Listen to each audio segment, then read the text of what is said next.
저는 어릴 적부터 교회를 다녀서 제가 되게 당연히 그리고 잘 믿는 줄 알았습니다.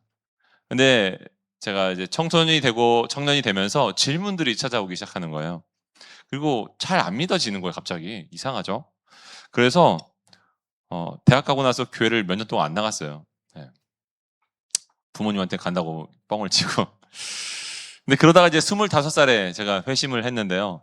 회심을 하고 이듬해 신학교에 갔고, 이제 목사로 이제 10여 년째 살고 있으니까 이제 지금은 흔들림이 없겠죠, 그죠?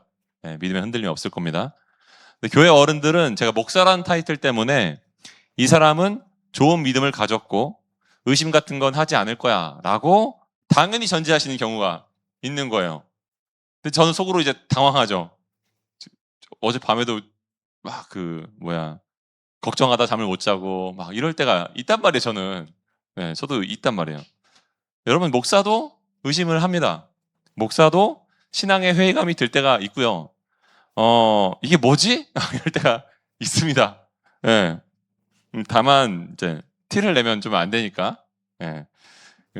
그렇게 좀 꽁꽁 감추는 편인데, 오늘은 그 숨기는 이야기를 좀 하나 해보려고 합니다. 이제 그러려면 먼저 소개해야 될 사람이 있는데요. 나다나엘입니다. 나다나엘. 예. 예, 지금 들어오고 있는 저 친구 이름이 나다나엘은 아닌데, 나다나엘입니다. 너무 반가운 친구가 또 많네요. 예. 이 나다나엘은 참 독특한 사람이에요. 한편으로 그는 예수님의 따르던 무리 바깥에 있던 사람이었습니다. 소위 교회를 안 다니는 사람이었어요, 나다나엘은. 근데 그가 요한복음 1장에서 누구보다 깊이 예수님을 만나요. 그러니 오늘 이 자리에 솔직히 나는 아직 기독교인이라고 할 수는 없는데 라는 분이 계신다고 한다면 나다나엘은 바로 여러분들의 이야기가 될 겁니다. 그런데 다른 한편으로 그는 성경을 훤히 아는 사람이었어요. 교회를 안 다니는데. 메시아가 어디서 나실지 예언서를 다 꿰고 있었고 들어서 아는 것도 많았어요. 남몰래 메시아를 기다리던 사람이었습니다. 믿지는 않는데요. 종교의 지식과 언어는 다 갖췄는데 정작 살아있는 만남은 없던 시절, 없던 사람. 바로 그 사람이 나는 교회를 오래 다녔고 성경도 웬만큼 이제 아는데 이상하게 예수님이 실감나지 않는다라고 하는 사람들이 계신다면 나다나엘은 또한 여러분들의 이야기가 될 겁니다. 여러분 보십시오. 나다나엘은 교회 밖에 있는 사람과 교회 안에 오래 있었지만 아직 주님을 만나지 못한 사람을 한 몸에 지니고 있는 사람이에요. 그래서 오늘 본문은 어느 한쪽만의 이야기가 아닙니다. 똑같이 묻습니다. 여러분들은 예수님을 정말 만난 적이 있습니까? 혹시 예수님에 대해서 알기만 하는 것은 아닙니까? 오늘 본문은 예수님이 첫 제자들을 만나시는 장면인데요. 세례 요한의 두 제자 안드레와 시몬 베드로를 만나셨고 그리고 빌립과 나다나엘을 만나시죠. 훗날 교회의 기둥이 되는 사람들인데 그 만남이 놀랍도록 평범하고 또 인간적입니다. 눈여겨볼 것이 있는데 요한복음에서 예수님이 공생애를 시작하시면서 공생애란 공적인 사역을 시작했다라는 뜻이에요. 공생애를 시작하시면서 처음 하신 말씀이 명령이나 가르침이 아니라 질문이라는 사실이에요. 네가 무엇을 구하고 있느냐? 뭔가를 가르치기 전에 네 마음에 진짜로 있는 것이 무엇이냐? 그걸 물으신 겁니다. 그리고 어디 계시냐고 되묻는 질문에 와서 봐라 라고 말씀하셨어요. 강요가 아니라 초대를 하는 거예요. 가르치는 게 아니라 초대를 하는 겁니다. 39절 끝에 재밌는 기록이 있는데요. 때가 10시쯤 되었더라 라고 써 있습니다. 자, 여러분 요한은요 수십 년이 지나서 이 복음서를 기록했습니다. 근데 그 당시 그 시간이 10시쯤인 걸 알고 있었어요. 왜 그랬을까요? 인상적이었거든요. 여러분 우리는요 우리의 인생에서 뭔가 통째로 내 인생을 바꾸는 하나님과의 만남이 있으면 그 시간을 기억합니다. 그리고 그 만남은 직접 와서 보라는 초대와 함께 해주셨던 시간 속에서 이루어졌거든요. 그러니까 우리가 이 본문을 흔히 제자를 부르시는 이야기로 읽지만 사실은 확신에 찬 사람이 아니라 의심을 품은 사람을 예수님이 어떻게 품으셨는가에 관한 이야기예요. 그래서 오늘 저는 이 본문에서 한 문장을 붙들고 싶은데요. 우리 따라서 같이 저랑 함께 따라서 말하겠습니다. 정직한 회의를 품고 친구와 함께 와서 보면 기대를 뛰어넘는 예수님이 기다리신다. 오늘 우리는 나다나엘이라는 한 회의주의자가 걸어간 이 세 걸음을 따라가 보려고 하는데요. 먼저 그가 어떤 질문을 안고 있었는지, 그리고 그 다음으로 누가 그의 길에 곁에 서뒀는지, 마지막으로 그 길 끝에서 누구를 만났는지, 여러분 이 길이 남의 이야기가 아니라 오늘 저와 여러분의 이야기가 되기를 주님의 이름으로 축복합니다. 첫 번째는 이거예요. 정직한 회의를 안고 나오라는 겁니다. 이 45절을 보시면요. 빌립이 잔뜩 흥분해서 친구 나다나엘에게 달려갑니다. 모세가 율법에 기록하였고 여러 선지자가 기록한 그 일을 우리가 만났으니 요셉의 아들 나사렛 예수니라. 근데 돌아온 대답이 싸늘한 거예요. 나다나엘이 이르되 나사렛에서 무슨 선한 것이 날 수 있느냐. 이런 거죠. 나사렛? 야, 거기 출신이 무슨 뭘 하겠어. 이렇게 말한 거예요.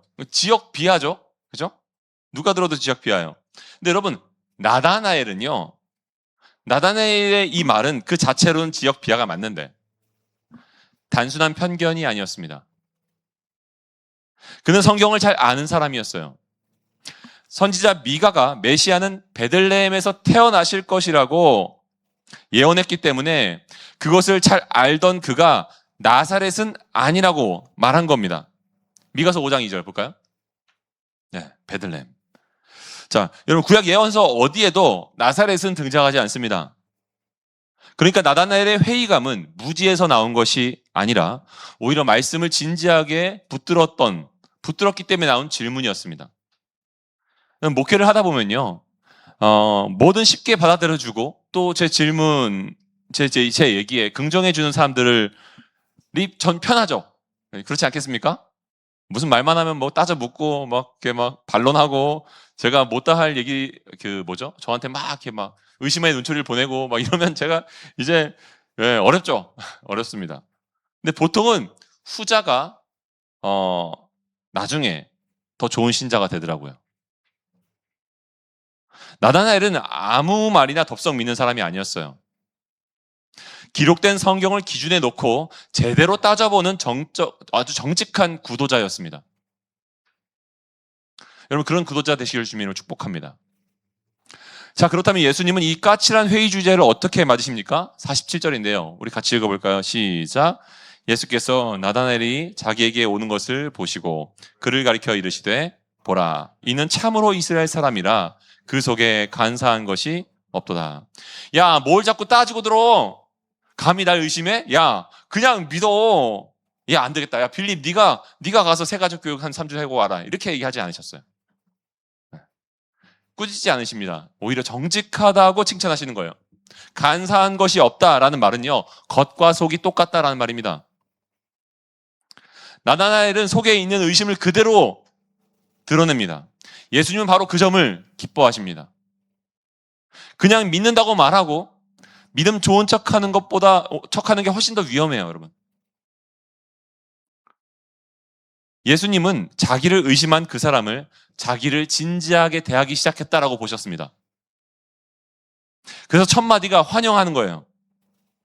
하나님은 정직한 회의감을 꾸짖지 않고 환영하십니다.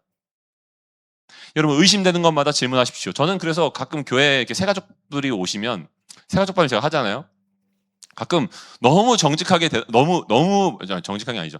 너무 정답을 이야기하는, 너무 목사가 좋아할 것 같은 대답만 하는 분들을 보면 의심부터 합니다.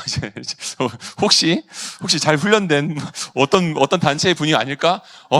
요즘에 하도 이상한 사람이 많으니까요. 너무 정직하게 정답만 얘기하면 목사님 말씀 다 맞는 것 같아요. 이러면 잠깐 좀 그럴 리가 없는데 이제 그런 마음이 들기도 해요.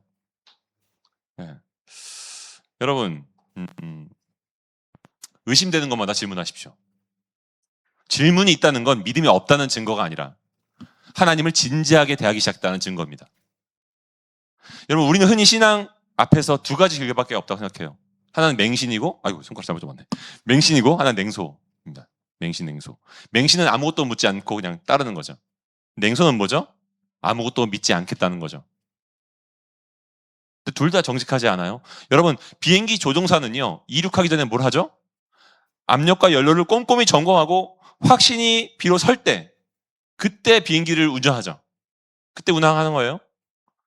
그것을 잘못된 의심이라고 말하는 사람은 아무도 없죠. 근데 우리는 왜 그렇죠? 여러분, 점검 없이 무조건 올라타는 것은 믿음이 아니라 어리석음입니다. 반대로 어차피 고장날 것 같으니까 안 타겠다라고 말하는 것도 어리석은 거죠. 확인하고 올라타는 거죠.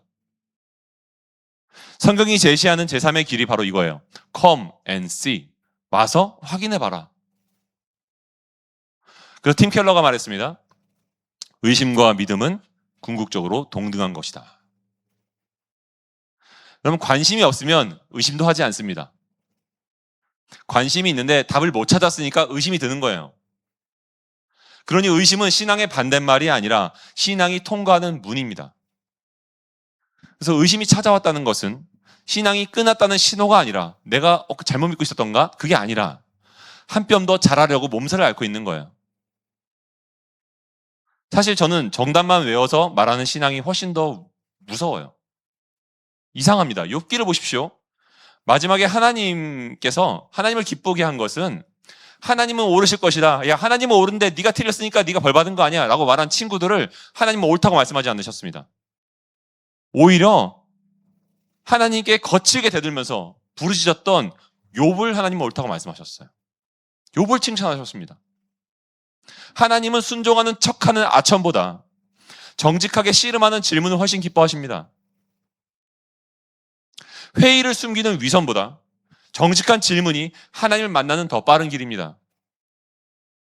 그래서 저는 우리 공동체가 야, 그런 질문하면 안 돼 라고 말하면 그런 공동체가 아니라 야, 그거 진짜 좋은 질문이다 라고 질문을 환영하는 공동체가 됐으면 좋겠어요. 야, 같이 찾아보자. 저는 새가족반 친구들에게 늘 말하죠. 야, 그런 얘기 항상 질문합니다.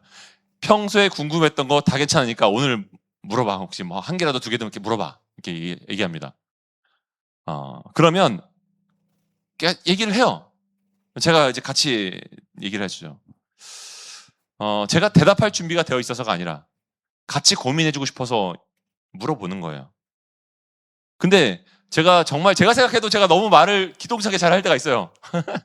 너무 잘했구나. 와, 막 칭찬해. 막 이럴 때가 있는데, 때로는 막 얘기를 했는데, 제 표정이 별로 좋지 않은 것 같을 때가 있어요. 충분하지 않은 거죠. 그럴 때가 있습니다. 근데, 신기하게도 그 친구들은 항상 이렇게 얘기합니다. 다 끝나고 나서, 목사님, 그래도 오늘 제 질문을 들어주셔서 감사하고, 같이 고민해 주셔서 감사합니다. 뭔가 평상시에 누구한테 묻고 싶었는데, 오늘 물을 수 있어서 좋았어요. 뭘 한 거죠? 같이 고민해 준 거예요. 여러분이 묻고 싶습니다. 여러분이 하나님께 갖고 있는 진지한 질문은 무엇입니까? 여러분 너무 조심스러워하지 마세요. 하나님은 그 질문으로 당황하지 않으십니다. 하나님 당황하지 않으세요. 여러분 그거 아십니까? 성경에서 의심하다라는 단어는요, 흔들리다라는 뜻을 갖고 있습니다. 흔들리다. 근데 왜 흔들리죠? 흔들릴 게 있었으니까 흔들리죠. 붙들고 신뢰하는 대상이 있는데 내가 뭔가 석연치 않으니까 흔들리는 거죠. 그러니까 믿음이 있어서 질문이 나오는 거예요. 다만 하나만 구분하면 됩니다. 어차피 안 믿겠다고 마음을 닫아버리는 회의가 아니라 정말 기독교가 사실이라면 납득하고 믿고 싶은 열린 질문으로 나오는 거죠. 여러분 그 솔직한 질문을 가지고 주님 앞으로 나오십시오. 주님을 웰컴하십니다. 두 번째입니다. 겸손과 우정으로 함께 걸으라는 거예요. 이 40절을 보시면요. 예수님을 따라간 두 사람 중에 하나는 안드레였어요. 그가 예수님과 하루를 보내고 제일 먼저 한 일이 뭔지 아십니까? 41절인데요. 그가 먼저 자기의 형제 시몬을 찾아 메시아를 만났다고 말하고 예수님께로 데리고 오는 거죠. 빌립도 똑같습니다. 예수님을 만나자마자 친구 나다나엘을 찾아가서 초대합니다. 요한복음 1장에서 믿음은요, 단 한 번도 혼자서 생기지 않습니다. 믿음은요, 형제가 형제를, 친구가 친구를 데려와서 생깁니다. 신앙은요, 사람을 타고서 흐르는 거예요. 지금 우리 준서가 오랜 친구를 데리고 왔잖아요. 그죠? 네. 믿음은요, 사람을 타고서 오는 겁니다. 근데 빌립의 반응이 눈여겨보십시오. 나다나엘이, 야, 나사렛에서 무슨 선한 곳이 날 수 있어. 이렇게 얘기를 했는데, 빌립은 논쟁하지 않습니다. 빌립은 뭐 화가 나서 막 논쟁하지 않아요. 변명하지 않아요. 미가서를 펴들고 반박할 수 있었거든요. 야, 너 모르는구나. 미가서를 봐. 미가서에는요, 보면 베들레헴에서 나신다고 써 있어. 근데 그는 딱 한마디만 하는 거죠. 와서 보라. 무슨 말이에요? 가서 같이 확인해보자. 가서 확인해보자. 여러분, 저는 이 태도를 이렇게 부릅니다. 확신이 있는 겸손.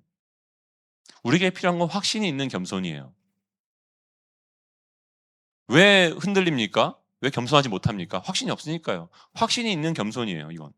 야, 나도 설명은 다 못해. 근데 내가 만난 그분 진짜야. 가서 한번 만나보자. 그럼 함께 걸어가 주는 거예요. 믿음은 논쟁으로 전해지지 않고 우정으로 정해지는 겁니다. 솔직히 우리는 반대로 할 때가 있죠. 카페에서 작정을 한 거예요. 친구한테 오늘 복음을 전해야겠다, 내가. 친구를 만나서 복음을 전해. 내가 알고 있는 모든 신학적 지식을 총동원해가지고 2시간을 싸워요. 결과는 논쟁에서는 막 피터지게 싸웠는데 그 친구 돈은 내가 계산하고 있고 그 친구는 표정이 안 좋고, 그죠? 네. 그럴 때가 있단 말이에요. 막 공룡도 동원하고 뭐 창조 동원하고 막 했는데 네. 상처받고 돌아서고 다시는 교회에 대해서 얘기를 못해요. 팀 켈러가 이렇게 말했어요. 나쁜 전도는 이렇게 말합니다. 이건 안 썼군요, 제가. 나쁜 전도는 이렇게 말합니다. 나는 옳고 당신은 틀렸고. 좋은 전도는 이렇게 말한대요. 당신이 믿지 않는 그 신이 어떤 건가요? 그런 신이라면 나도 원하지 않습니다. 무슨 말이죠? 근데 내가 알는 하나님은 이런 좋은 분이세요. 라는 거죠. 싸우려고 하는 게 아니라 당신이 오해를 갖고 있다면 그 오해, 제가 생각해도 그런 신은 저도 동의하지 않습니다. 근데 제가 알고 있는 하나님은 정말 좋으신 분이세요. 함께 걸어가 주는 거죠. 여기서 놓치면 안 되는 단어가 하나 있는데요. 함께 거하니라 라는 단어입니다. 39절에서 두 제자는 예수님이 계신 곳에 함께 거하니라고 기록되어 있어요. 이 거하다라는 단어를 요한복음은 오랫동안 묵혀뒀다가 나중에 한번 또 쓰거든요. 15장에서 예수님이 내 안에 거하라. 나는 포도나무에 너희는 가지라. 라는 할 때 이 거하라는 말을 썼어요. 그러니까 확신은 언제 자랍니까? 정보를 하나 더 얻어서 자라는 게 아니라 함께 머무르는 시간 속에서 자라는 겁니다. 좋은 인격적인 신앙인, 나보다 귀한 신앙을 가지고 있는 선배와 또 목사님과 아니면 동역자들과 함께 거하면서 믿음이 형성되는 거죠.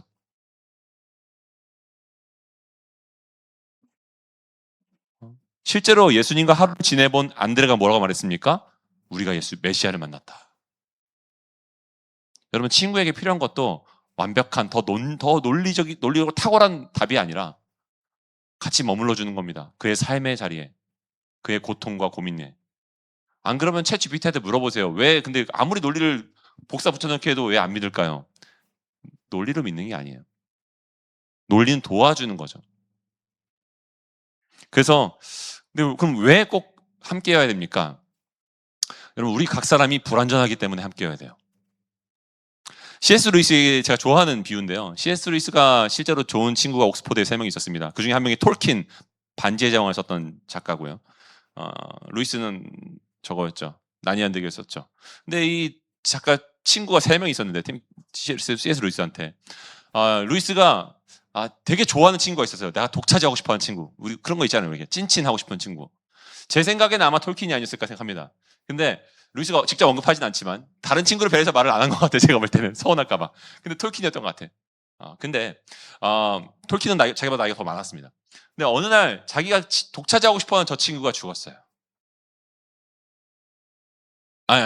미안합니다. 자기가 독차지하고 싶은 친구 말고 다른 친구가 죽었습니다. 그러면 나는 이제 그 친구를 더 많이 누려야 되잖아요. 내 찐친, 나만 이제 그 친구 누려야지. 나만 만나야지. 근데 그 친구에게 있었던 한 빛깔이 사라졌다고 합니다. 그러니까 그때 루이스가 뭘 깨달았냐면, 저 친구가 있어서 내가 이 친구를 덜 누리는 게 아니라 저 친구가 이 친구의 새로운 유머를 끄집어내고 저 친구가 이 친구의 어떤 또 다른 어떤 캐릭터를 끄집어내서 내가 저 친구를 더 풍성하게 누리고 있었던 거였구나. 그걸 깨달은 거죠. 그래서 이런 말을 했습니다. 같이 읽어볼까요? 시작. 혼자 힘으로는 한 인간을 총체적으로 파악할 수 없다. 그의 모든 모습을 드러내려면 나 자신의 빛 외에 또 다른 빛들이 필요하다. 여러분, 예수님을 아는 일에도 마찬가지입니다. 나 혼자서 예수님을 아는 것보다 다른 사람을 통해서 더 많이 알 수 있습니다. 그게 필요해요. 나 혼자의 지성과 경험만으로는 안 돼요. 나다나엘도 혼자서라면 예수님을 못 만났을 거예요. 빌립이라는 우정이 있었기 때문에 만남이 시작된 거죠. 누군가 나에게 그리스도를 비춰주는 거울이 되어줬기 때문에 내가 그리스도인이 된 겁니다. 마찬가지예요. 이제는 내가 누군가에게 그 거울이 되어줄 때 그도 예수를 믿을 수 있습니다. 근데 여기서 반문이 슬그머니 들 수 있죠. 공동체에 속해서 열심히 내가 믿은 줄 알았는데 한 걸음 어느 날 바빠서 뭔가 좀 일이 있어서 좀 멀어지다 보니까 내가 믿고 있던 게 맞나? 정말 내 신앙이 맞나? 이런 마음이 들 때가 있다라는 거예요. 그래서 집단 속에서 내가 정말 사회적으로 세뇌를 당한 것이 아니었나? 이런 마음이 들기도 한다는 거죠. 제가 두 가지 대답을 드릴 수 있습니다. 첫째는 뭐냐면 어제 밤에 고민했던데 첫 번째 대답은 아까 그 대답이에요. 루이스의 이야기입니다. 그 친구가 예수님을 비춰주었기 때문에 가까이 있을 때는 더 많이 누렸던 거죠. 더 많이 볼 수 있었던 겁니다. 우리가 공동체와 멀어지면서 점점 더 믿음이 회의감이 드는 이유는 여러 사람을 통해서만 내가 볼 수 있는 예수님이 있는 거죠. 그게 첫 번째 대답이고요. 이 두 번째 대답은 뭐냐면 그러면 그 집단에 내가 주어져 있는 내 공동체 속에서 내가 세뇌를 당했다고 한다면 그 논리를 끝까지 파고들면 어떤 일이 벌어지냐면요. 반대로도 얘기할 수 있습니다. 그건 뭐냐면 어떤 환경에서 자라느냐가 신념의 진위를 결정한다면 그 잣대는 신앙에만 적용되는 게 아니라는 거예요. 무신론에도 적용할 수 있습니다. 똑같이. 이 시대에 문화가 만들어 준 영향이 있는 거죠. 여러분, 우리는 두 개의 마을에서 자라났다고 해보겠습니다. 이 마을에서 자라난 친구는 무신론의 마을에서 태어난 친구예요. 그 친구는 태어날 때부터 신이 없다고 믿는 게 아니라 태어나면서 듣는 얘기들이 신이 없다는 얘기를 듣고 있죠. 신이 없다는 전제 속에 살고 있습니다. 그래서 신을 부정합니다. 우리는 태어날 때부터 신이 있다 없다를 믿지 않습니다. 근데 여기서 또 한 공동체가 여기는 태어날 때부터 기독교를 막 듣고 신을 믿게 된 거예요. 근데 그러면 중요한 건 뭐냐면 무신론이냐 유신론이냐 내가 어떤 공동체에 있냐가 중요한 게 아니라 거기서 얘기한 얘기가 정말 사실이냐 아니냐가 중요한 거죠. 그 사람이 초대한 예수가 정말로 존재하느냐 아니냐가 중요한 겁니다. 그분이 나를 위해 죽었냐 안 죽었냐가 정말 중요한 겁니다. 중요한 건 그것이지 내가 어떤 집단에서 어떤 세뇌를 당했냐가 중요한 것이 아니에요. 그것이 참이냐 거짓이냐가 훨씬 더 중요한 거죠.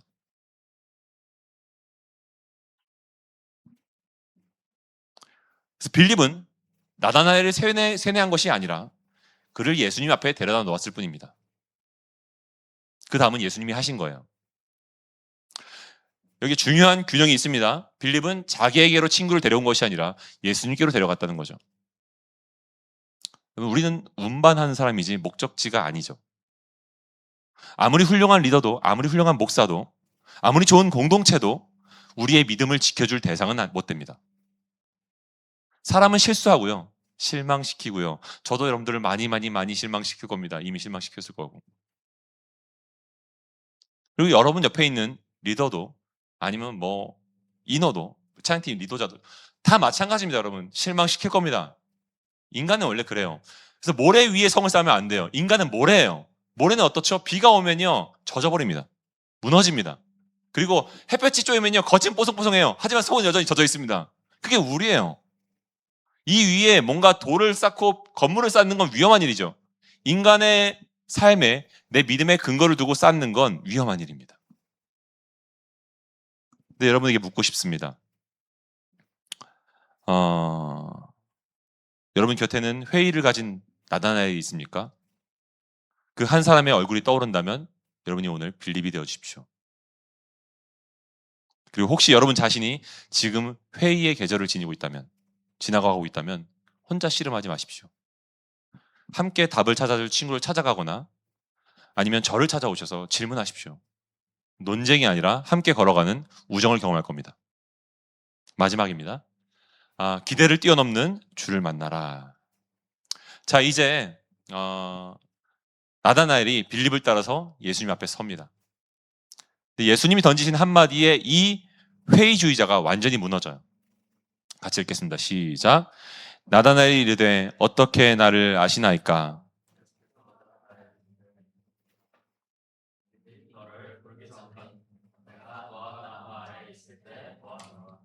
무화과 나무 아래가 어떤 자리죠?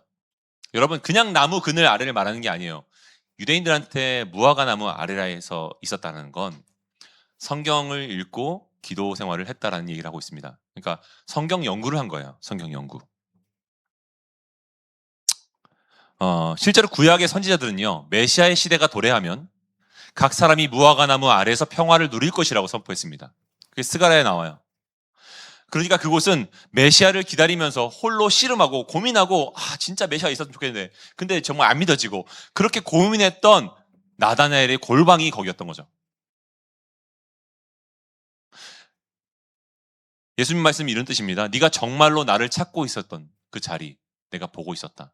네가 정말 나를 고민하고 있었던 그 자리 내가 진지하게 보고 있었다. 그 얘기를 하시는 거죠. 나다나엘의 회의와 의심은요, 사실 갈망의 다른 얼굴인 거죠. 정말 그분이 오셨다면 제대로 알고 제대로 믿고 싶다는 목마름이 있었던 겁니다.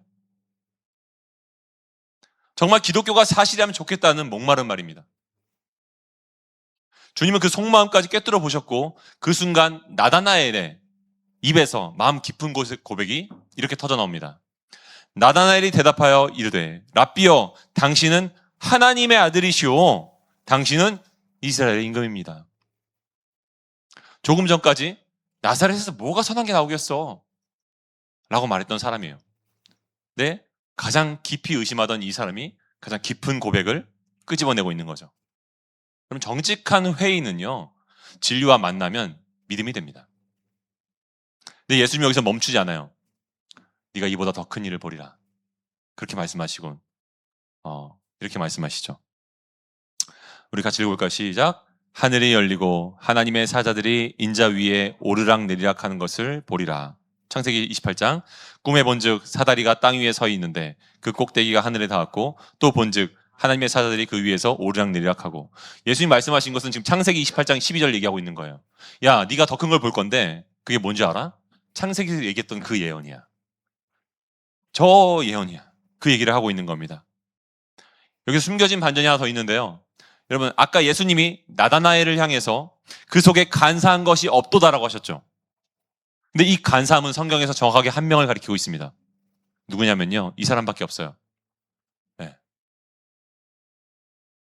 보라 이는 참으로 이스라엘 사람이라 그 속에 간사한 것이 없다 하셨고, 창세기 27장 이삭이 이르되 네 아우가 와서 속여 네 복을 빼앗았도다. 야곱입니다. 야곱이에요. 야곱의 이름의 뜻은 속이는 자입니다. 예수님 처음부터 야곱 이야기를 깔아두신 거예요. 아까 그 사닥다리 이야기도 야곱이 봤던 꿈이거든요. 야곱의 얘기를 깔아두신 거예요. 그러면 무슨 말이 됩니까? 간사한 야곱과 달리 너는 참 이스라엘 사람이다. 넌 참 이스라엘이다. 네가. 그리고 야곱이 꿈에서 본 하늘과 땅을 잇는 그 사닥다리, 그것이 바로 나다. 하늘과 땅, 그 끊어진 그 연결을 한 그 사다리가 바로 나다. 실제로 그 사닥다리는 십자가 위에 세워졌습니다. 하나님과 우리와 끊어진 관계를 십자가로 하나님이 예수님을 연결하셨습니다. 생각해보면요, 우리는 나다나엘보다 야곱을 더 닮았어요. 사람만 아니라 하나님도 속이고 계산하고 내 것을 챙기려 발버둥치고. 근데 예수님이 그런 간사한 야곱 같은 우리를 위해서 친히 다리가 되어주셨습니다. 하늘이 우리에게 내려왔어요. 이것이 복음입니다. 이거보다 좋은 소식은 없어요. 여러분, 종교와 복음이 여기서 갈리는데요. 종교는 이렇게 말합니다. 네가 의심을 다 정리하고 믿음을 갖춰서 오면 내가 너를 받아주겠다. 근데요, 복음은 정반대로 말합니다. 네가 의심하던 그대로 와라. 내가 너를 그대로 받아주었으니 넌 나를 믿게 될 거다. 여러분, 나다나엘은요, 의심을 다 지우고 받아들여진 게 아니에요. 의심 그대로 나아가는데 하나님이 그를 받아주셨습니다. 자격이 아니라 만나주신 거예요. 그래서 나다나엘이 기대한 것은요, 훌륭한 선생님이었지만 실제로 만나왔던 분은 하늘을 여는 하나님의 아들이었습니다. 동굴 안에서 자라나는 아이가 있다고 가정해보죠. 근데 이 아이가 늘 닫힌 그 하늘만 보는 거죠. 하늘을 본 적이 없는 거예요. 이 동굴 안에 있으니까. 빛이 없으니까. 그래서 밖에서 들어왔던 외부인들이 이런 말을 하는 겁니다. 밖에 나가면 하늘이 있어. 얼마나 하늘이 파란지 아니? 구름도 있고 너무 예뻐. 하늘 구름 위에 무슨 천사도 날 것 같아. 아름다워. 막 이런 얘기하면요, 그 동굴 안에서 자라났던 아이들은 무슨 쓸데없는 소리 할 거냐고 이렇게 얘기할 겁니다. 그렇죠? 본 적이 없으니까요. 근데 그 아이가, 그 중에서 하나 아이가 탈출을 해서 정말로 진짜 하늘을 보게 된다면 어떨까요? 예수님을 만난다는 것이 바로 그런 거예요. 내 좁은 기대와 천장을 뚫고 진짜 하늘을 보게 되는 거죠. 그래서 기독교인이 살다 보면요, 처음에는 예수님이 작아 보이는데 갈수록 예수님이 나에게 큰 존재가 됩니다. 그 C.S. 루이스의 나니아 연대기를 보면요, 어린 루시가 나중에 어릴 때 그 사자 아슬란을 만나고, 이 아슬란은 예수님을 상징해요. 사자 아슬란을 만나고 루시가 나중에 여행의 끝에 다시 한 번 더 아슬란을 만났을 때 루시가 그런 말을 합니다.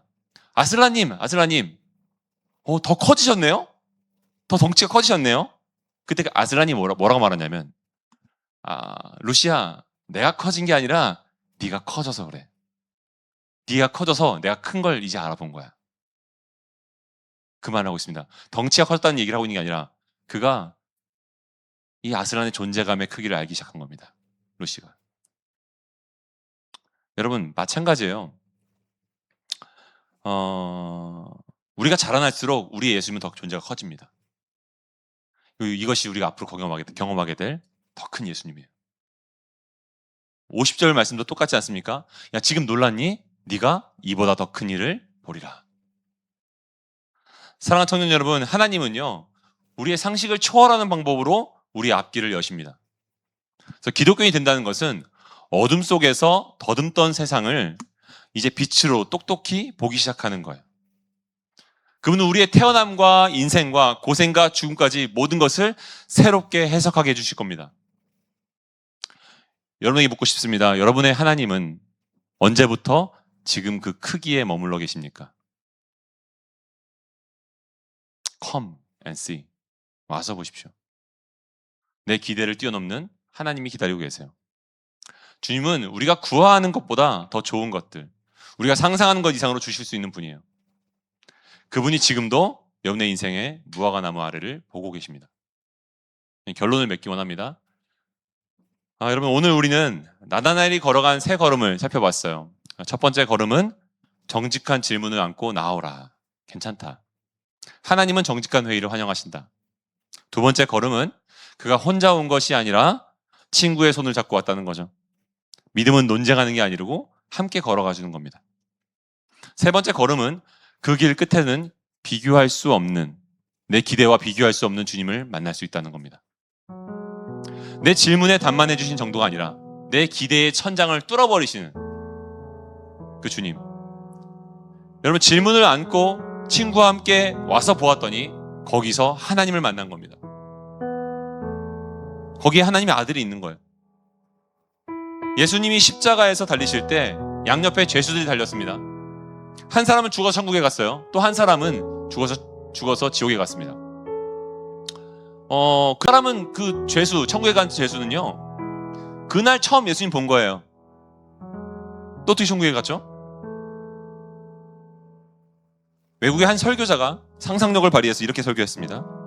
십자가에 달렸던 강도가 천국문에 이르렀을 때 천사가 물었다고 합니다. 당신은 신학적 교리도 모르고 세례도 받지 않았는데 어떻게 여기 왔습니까? 강도가 대답합니다. 그거 가운데 십자가에 달린 분이 오라고 하던데요. 사랑하는 청년 여러분, 십자가의 강도처럼요, 나다나엘처럼요, 그저 주님의 와서 보라는 초대에 응하면 충분한 겁니다. 그럼 되는 거예요. 그러니까 질문이 많아도 괜찮아요. 내 질문이 다 해결되지 않아도 괜찮습니다. 아직 확신이 서지 않아도 괜찮습니다. 내게 끊임없이 올라오던 의심이 다 사라지고 완전한 확신이 든 날이 올까? 여러분, 이런 질문이 드는 것도 괜찮아요. 끝까지 질문이 남아있는 채로 가는 것도 문제될 게 없습니다. 구원은요, 모든 질문에 답을 찾았기 때문에 오는 것이 아니라 그 모든 질문에 답이 되시는 예수를 만났기 때문에 오는 겁니다.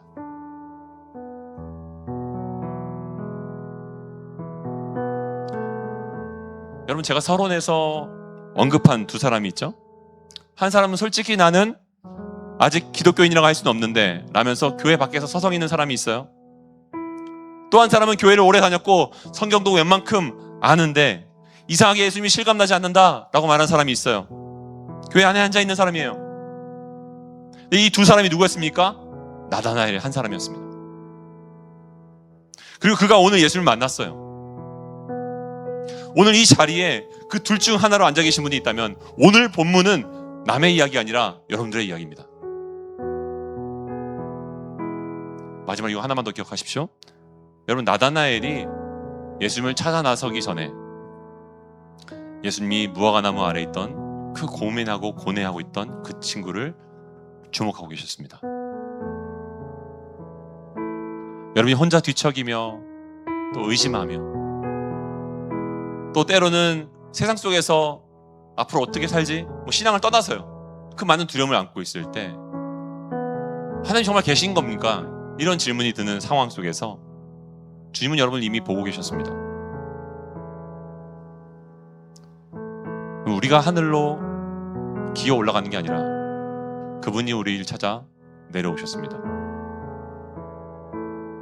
그래서 여러분들의 하나님을 향한 질문은 하나님께 위협이 되지 않아요. 그 질문을 들고 나오는 여러분을 주님이 지금도 환영하십니다. Come and see. 우리가 같이 예수님을 만나러 가지 않겠습니까? 이 시간 우리 함께 좀 찬양하기 원하는데요. 나보다 나를 더 잘 아시는 주님,